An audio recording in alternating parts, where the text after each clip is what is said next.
Binge Audio présente Redouane Faïd, le double évadé que tout le monde connaît. Redouane, je le rencontre quand il sort de prison.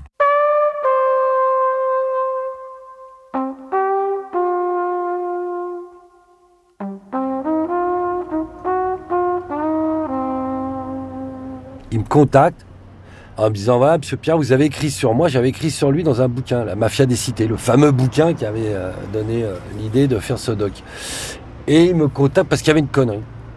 J'avais mis une connerie à son propos, j'avais pas vérifié une info qui avait été délivrée, je sais plus dans quel document, bon, un truc bénin, mais il m'appelle sur mon portable. Bonjour, c'est Redouane Faïd, je viens d'être libéré, est-ce qu'on peut se voir ?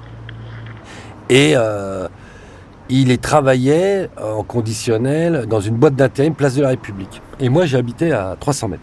Donc on se voit là, et je l'ai connu comme ça. On a été manger une pizza, pour tout te dire, et on a sympathisé. Quand je le rencontre, il vient de faire 11 ans plein, 10 ans et 6 mois exactement, pour des attaques de fourgons blindés.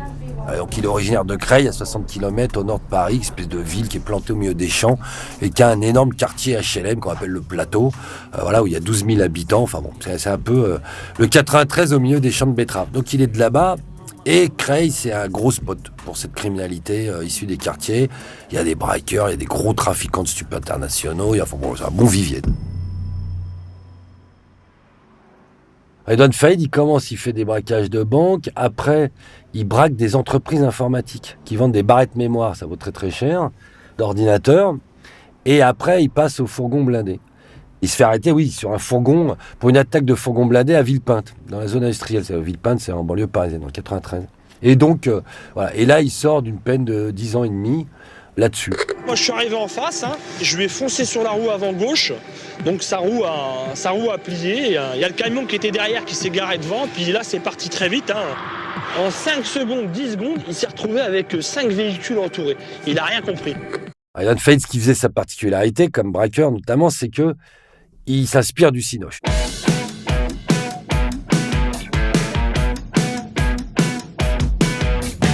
Donc il a braqué avec des masques comme dans Point Break, avec des masques de président. Il s'est appelé Mr. Pink, Mr. Yellow sur un autre braquage comme dans Reservoir Dogs de Tarantino. Le premier braquage de banque il le fait à la Mérine. Il y a eu le film Mérine avec Cassel, là, mais les plus jeunes ne savent pas, mais il y en avait eu un dans les années 80, un précédent film, qu'évidemment, les mecs de ma génération et de la sienne ont vu. Et il avait repiqué les dialogues. Il m'a dit, la première banque, je ne savais pas ce qu'il fallait dire, moi. Dans une banque, je n'avais jamais braqué. C'est un autodidacte. Donc, il avait juste son flingue, il rentre dans la banque, et il me dit, du coup, j'avais regardé le film Mérine pour voir ce qu'il disait quand il rentrait dans les banques. Il avait appris le truc par cœur. Bon, voilà. Jusqu'à des attaques de fourgons à la hit, avec le cadre explosif et tout le tralala. Et les camions Ben pour les foutre en l'air, etc. Comme on voit dans Hit. Et quand Michael Mann vient faire une session, enfin de conférence à la Cinémathèque de Paris. Ils projetaient Hit et puis souvent, voilà, quand ils peuvent, ils invitent les réalisateurs. Et là, coup de chance, c'était Michael Mann. Et Redouane y va, se lève et pose des questions à Michael Mann.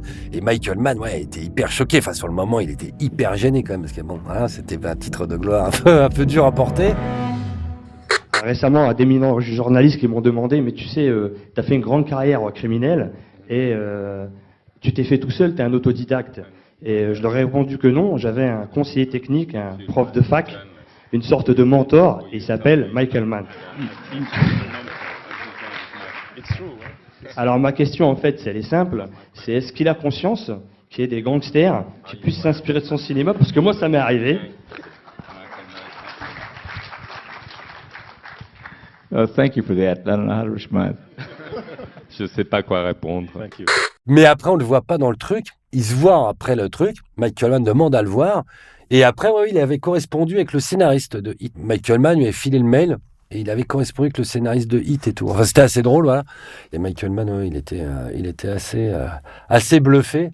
Et puis voilà, puis on s'est bien entendu, je peux pas te l'expliquer. C'est un mec, il a le même âge que moi, voilà. Et il était rangé, c'est-à-dire qu'il sortait de prison, il venait de faire 10 ans, il était jeune, il avait une quarantaine d'années. Il avait un fils de l'âge du mien, etc. Donc, on a très très vite sympathisé, on est très vite devenus amis, mais pas copains, amis vraiment. Et on sortait, voilà, ensemble, les enfants, les machins, le week-end, le barbecue, le machin, enfin j'exagère, mais c'était un peu ça. Et puis je lui ai pris la tête pour faire un livre.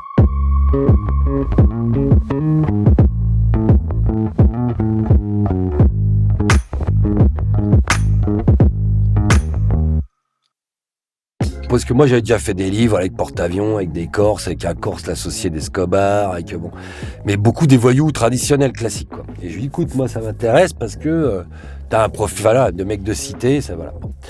Et il voulait pas parce que vis-à-vis de sa femme, vis-à-vis du fils de sa femme, l'école et tout ça, il disait ça craint et tout bon. Donc il voulait pas trop s'afficher pour eux. Et puis je l'ai quand même convaincu et il a joué le jeu. Et puis du coup, quand le livre est sorti, médiatisation, parce que le mec est séduisant, charmeur, beau gosse, il s'exprime bien, il fait le grand journal avec Jean-Louis Debré comme ex-ministre de l'Intérieur. On a tourné la page, et puis maintenant c'est mieux comme ça. Le malheur que j'ai eu, si je peux dire que c'est un malheur, mais je pense que c'est un malheur, c'est que lorsque j'ai commencé des petits délits jeunes, je me suis jamais fait attraper. Il passe un peu partout, ça devient la coqueluche des plateaux. C'est le mec qui a arrêté, il a une famille, il s'est marié, il a adopté le fils de sa femme, il bosse, il a un joli costard propre, il est poli, il est charmant, enfin voilà. Puis c'est un mec charmant, intelligent, Redouane, donc c'est le voyou de cinéma. Il est pas violent, il fait ses bracos, il essaie, en tout cas il s'en réclame, truc un peu artistico, malfrat, etc. Donc c'est le gendre idéal version malfrate quoi. C'est pas du tout le Kate des cités, ça va faire, parce que depuis qu'on m'a fait pas pour lui, mais il est dépeint à chaque fois qu'il s'évade comme le Kate, cité ultra dangereux, gna gna gna. C'est le mec le plus adorable de la Terre, mais enfin bon, vous le voyez, vous avez l'impression que c'est votre petit voisin qui sort d'HEC ou d'une école de commerce, et pas du tout de vendeur de shit d'un hall d'immeuble, c'est ce qu'il a jamais fait d'ailleurs. Mais donc voilà, donc il a un profil comme ça très atypique. En parallèle du bouquin, je l'ai tourné d'ailleurs dans ce documentaire-là, c'est le premier où il y avait un go fast, là. Donc je lui ai proposé de participer à ça. Donc à ce moment-là, voilà, le livre est sorti, lui il est passé sur tous les plateaux de télé, et puis dans ce doc de Canal qui avait fait un peu de bruit. Et donc on en est là de l'histoire, tout va bien, quand d'un seul coup, le doc passe, et le lendemain, pouf, opération policière. Lui, il part en cavale et ses prétendus associés sont arrêtés. C'est donc une vaste chasse à l'homme qui est engagée depuis la mi-journée dans la banlieue de Paris et qui est toujours en cours ce soir. Un groupe de 5 malfaiteurs est recherché. Ils n'ont pas hésité à tirer à l'arme automatique en pleine rue, faisant un lourd bilan.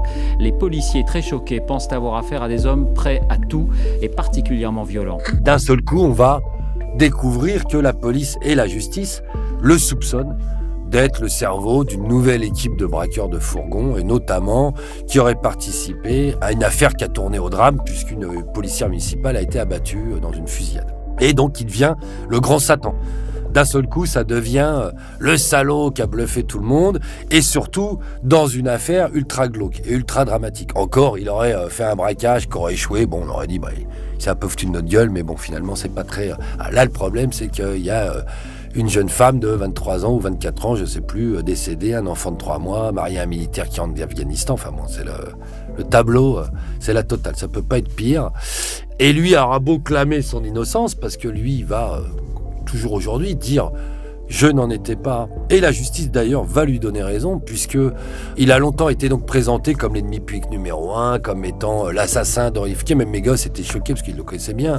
Mes enfants ils venaient à la maison et tout, et je me souviens qu'un jour ils me disent, on allait à l'école, ils me disent Redouane on le voit plus. Alors j'évitais de dire ce qu'il faisait dans la vie, Redouane. Et puis en passant devant un kiosque, ils ont vu la une du Parisien avec marqué ennemi public numéro 1 et sa tronche.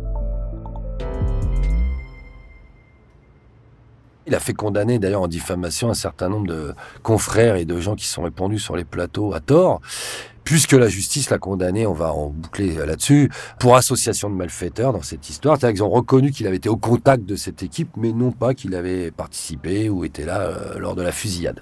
C'est même, voilà, ils n'ont pas pu le démontrer puisqu'il était au travail à cette heure-là. Mais à ce moment-là, donc il est accusé de tous les maux, il part en cavale, moi il m'appelle en cavale, etc., pour dire je suis innocent Jérôme, et crois pas ces conneries et tout. Moi j'ai pas d'opinion, moi je le crois plutôt innocent, c'est mon pote.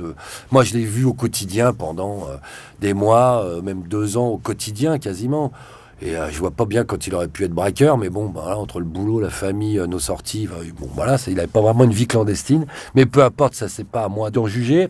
La justice l'a fait Il n'a pas supporté ces condamnations très lourdes, puisqu'il a été condamné quasiment comme s'il avait assassiné la policière lui-même. Il a pris 24 ans sur cette affaire, alors que pour une association de malfaiteurs, c'est 8 à 10 normalement. Et puis lui, n'ayant pas supporté ça, et puis étant un garçon un peu remuant, il s'est évadé 2 fois, voilà, comme on le sait. Une première fois de la prison de l'Île-Séquedin dans le Nord à coups d'explosifs, et après de la prison de Réau, là, en banlieue, enfin en Île-de-France, en hélicoptère. Lui, il lui a pas vu une preuve de culpabilité, il a vu plutôt une preuve d'innocence, une envie de liberté. Il n'était pas dupe, je pense qu'il savait qu'il allait être repris, mais qu'il avait aussi envie d'écrire la légende. Il avait un peu envie de faire un petit pied de nez à tous ces journalistes qui avaient dit non, en fait c'est un tocard, et gna gna gna, et voilà, en disant les gars, voilà, le tocard il vous salue bien. Redouane Faïd s'est évadé par les airs en moins de 10 minutes. Défilé anti-aérien empêche tout hélicoptère de se poser dans la prison, sauf à un endroit, la cour d'honneur. Pour une raison très simple, c'est que les détenus ne circulent jamais dans cette cour d'honneur, sauf lorsqu'ils doivent sortir de l'établissement de détention, et dans ce cas-là, ils sont toujours escortés. Peut-être faudra-t-il que nous revoyions cette position jusqu'alors prise.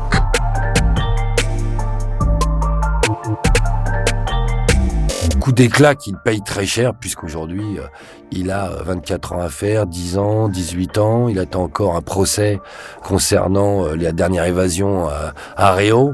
Donc, il est déjà sur 52 ou 53 ans de prison à faire. Ils vont lui en remettre 10. Donc, c'est un garçon aujourd'hui dont les espoirs de sortie sont très minimes, ou en tout cas, pas avant une quinzaine ou une vingtaine d'années. Et donc, qui rêve toujours d'évasion. Enfin, c'est pas un secret. L'administration pénitentiaire doit bien s'en douter aussi. Alors après, c'est un type qui a une force de caractère surréaliste. Moi, je l'ai connu, il sortait de 10 ans de prison, dont 6 ans d'isolement. L'isolement, vous êtes tout seul, 23 heures sur 24. Quand vous sortez dans la cour, vous êtes tout seul. C'est même pas la cour, c'est une pièce avec un grillage au-dessus. Vous voyez personne, vous entendez juste des voix. Pendant des années et des années et des années, dans 9 mètres carrés comme ça, il y a de quoi être fou. Lui, il est sorti, vous avez bien l'impression qu'il est rentré de vacances, et il y est retourné là, et là, ça fait maintenant 10 ans qu'il est de nouveau à l'isolement. Donc Redouane Faïd, c'est un type qui a fait 16 ans d'isolement. Il a des conditions de détention extrêmement difficiles. Il y a eu des articles régulièrement là dans la presse pour les dénoncer, puisque c'est le détenu le plus surveillé d'Europe. Au-delà de Salah Abdeslam du Bataclan, etc. Alors, quand on compare les deux affaires, il y a de quoi s'interroger tout de même. Mais il a un régime ultra sécuritaire. L'administration pénitentiaire et la ministère de la Justice ne supportent pas les évasions.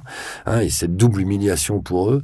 Donc, ils lui font payer très cher. Ça veut dire, quand il sort de cellule, c'est entrave aux pieds et aux mains. C'est des parloirs avec des plexiglas sécuritaires entourés de mecs d'héris. Les héris, c'est un peu les forces spéciales des prisons. Sa vie est un enfer. Après, l'honnête citoyen dirait il n'avait qu'à pas, Sauf que la prison, c'est la privation de liberté et pas de la dignité totale.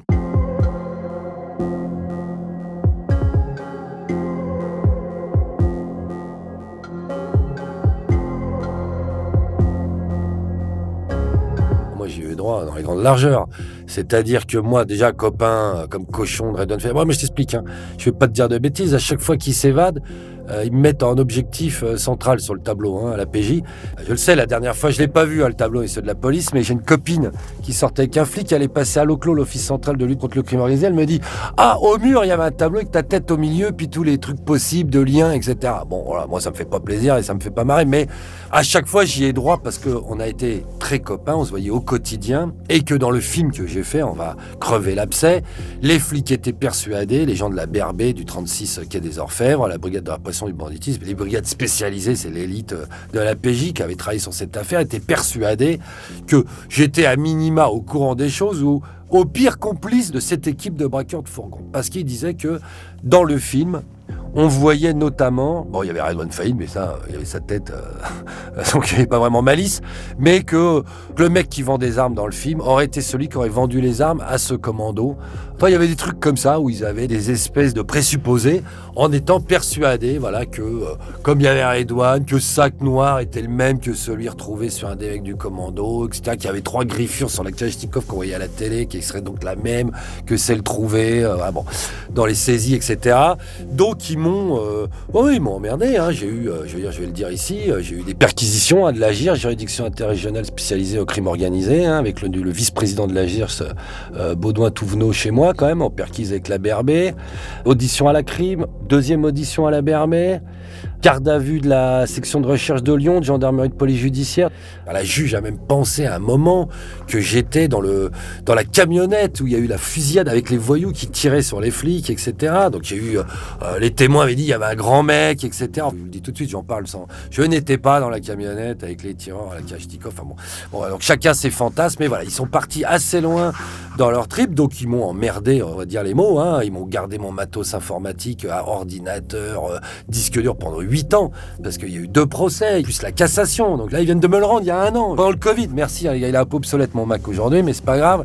Surtout que c'était complètement débile. Enfin bon, je veux dire, voilà, il y avait rien dessus et ils ont trouvé, alors ils se sont enorgueillis d'avoir trouvé des rushs. Ah, des milliers de rushs, c'est marqué dans l'ordonnance de renvoi. Les rushs, c'est des mecs à tête découverte, c'est des rappeurs de Creil, de machin. Il n'y avait aucun rush où on voit la tête de qui que ce soit.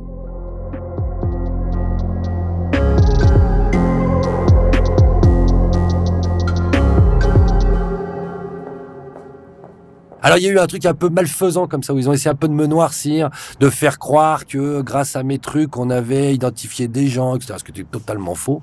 Et donc je me suis quand même retrouvé après aux assises, 2 fois, comme témoin, hein, je vous rassure. Et donc je suis passé aux assises, qui était une expérience enrichissante. Je passais 2 fois 3 heures au moins, hein, à la barre, aux grandes assises, voilà, avec le grand tralala et tout, avec des avocats des parties civiles qui m'invectivaient. Vous protégez des assassins. Enfin, j'étais au théâtre, malheureusement au théâtre un peu dramatique pour la famille de partie civile, voilà, de la défunte, mais un truc complètement hallucinant, où on voulait me faire désigner les gens du box. Enfin bon, voilà. Donc j'ai envoyé chier tout le monde en parlant trivialement, ce qui est pas faux. J'ai même pas invoqué la protection des sources. J'aurais pu invoquer la protection des sources, j'ai une carte de prêt, machin, j'aurais pu dire ça ne vous regarde pas. J'ai même pas voulu aller sur ce terrain-là parce que c'était pas eux, que ça n'avait rien à voir et que le travail avait pas été, à mon avis, très efficient. Bon, c'est de l'histoire ancienne, mais parce que c'était lié aussi à mon boulot, c'est-à-dire que au début, ce truc de suivre les voyous et tout, il y a une part de la justice, je pense, et de la PJ à qui ça a pas plu. C'est digéré aujourd'hui, mais je pense qu'il y a une part des types qui disaient « Ouais, Pierrat, c'est le copain des voyous. » Pas le copain des voyous, moi. Hein. Je fais mon boulot, je suis désolé pour la BRB si moi j'arrive à trouver les gens qu'eux n'arrivent pas à arrêter. Bon, je veux dire, voilà, tant pis, hein, chacun son métier, mais faites-le comme vous voulez, les gars. Mais effectivement, c'est pas en restant dans votre bureau du 36 que vous allez aller voir quelque chose. Moi, je me suis jamais caché de parler à tout le monde. Alors moi, je suis pas un voyou, hein, je suis un journaliste. Donc, moi, je me suis jamais interdit de parler à qui que ce soit. Je parle à la police judiciaire, à la gendarmerie, aux douanes, voilà, aux avocats, aux magistrats, tout ce que tu veux, aussi bien qu'aux voyous. Toute parole est intéressante et à confronter. Après, la difficulté de ce métier, c'est de rester à sa place et de... C'est un métier d'équilibriste. Voilà. Tout le monde essaye d'avoir des infos sur tout le monde.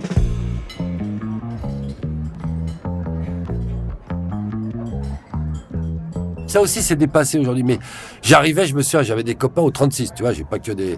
J'allais bouffer, j'avais un pote au 36. J'allais bouffer, le mec, quand j'arrivais dans son bureau, il avait une espèce d'anacrime, tu sais, les grands papiers avec les têtes des mecs en photo et puis les petites flèches qui les relient avec leur téléphone et tout. Puis il faisait semblant de regarder son papier pendant que je l'attendais pour qu'on aille déjeuner, tu vois, à l'extérieur.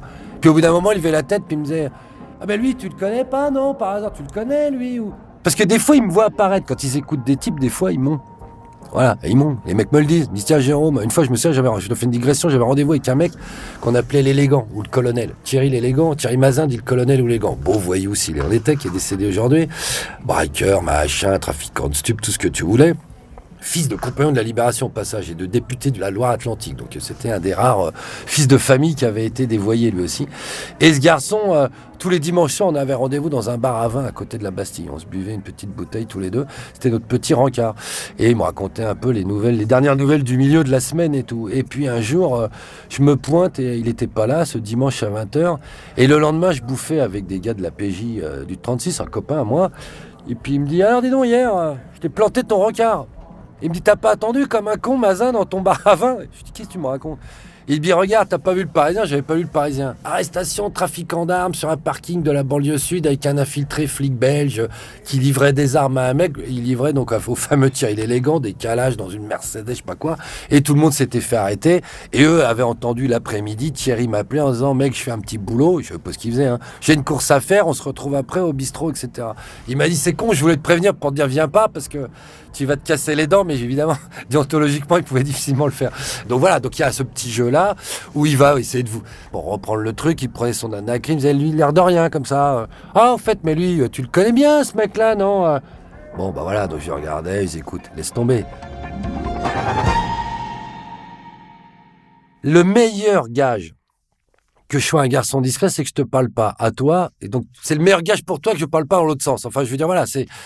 Moi, je te dirai rien, je dis rien. J'ai rien à dire à personne. Moi, vous pouvez me mettre des coups de batte de baseball, j'ai rien à dire à personne.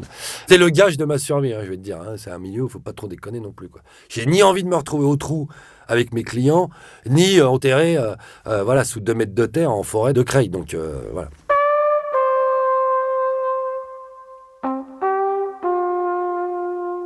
Et ça, moi, je me targue quand même. Ça fait 25 ans que je le fais. J'ai pas eu un pet. Bon. Donc, je me dis que pour l'instant, je tiens à peu près cette route-là. Moi, je suis l'ennemi de personne. Après, j'ai des amitiés qui sont personnelles. J'ai jamais renié Redouane Faïd, hein, ça restera mon ami. Je l'ai proclamé, ça m'a valu assez d'emmerdes aux assises, hein, voilà. Et ça restera mon ami, voilà. Donc, n'en déplaise à certains policiers ou à certains magistrats, ou peu importe.